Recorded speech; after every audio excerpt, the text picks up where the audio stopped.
Magandang umaga mga kabay. Ito pa yung isang approved repair ko mga kabay, 39099 pa rin.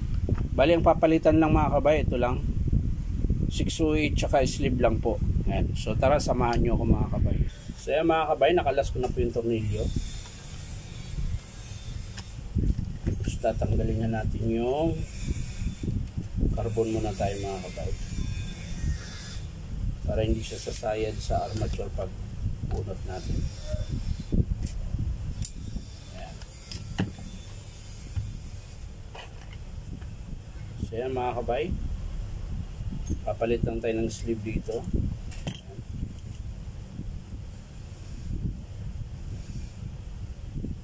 Tapos sa harap mga kabay yung 608.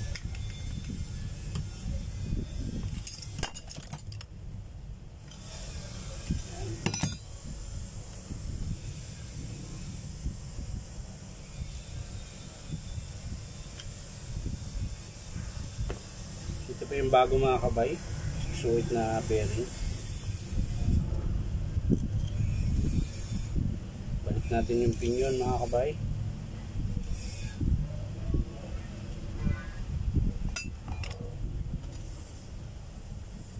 Saka natin higpitan. Yun na mga kabay, tapos na. Babalik na natin to.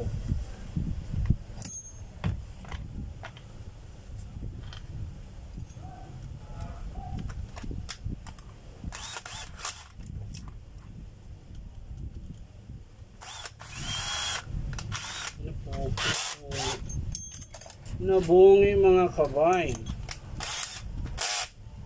Malakas masyado.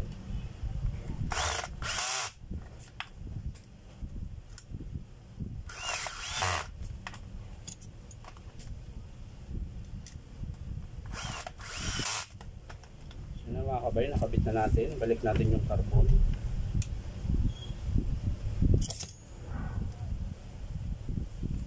Bila.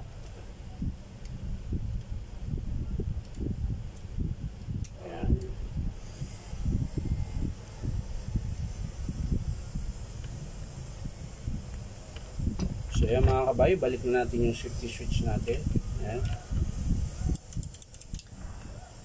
So, sasara na natin mga kabay. Na-testing na natin.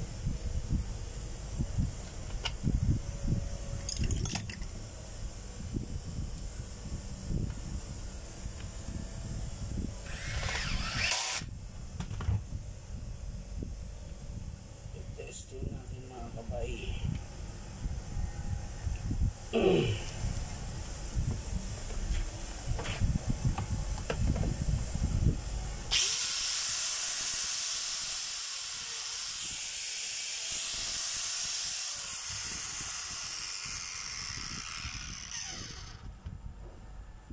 So yan lang mga kabay yung pinalitan natin, dalawa lang. So maraming salamat mga kabay, bye bye.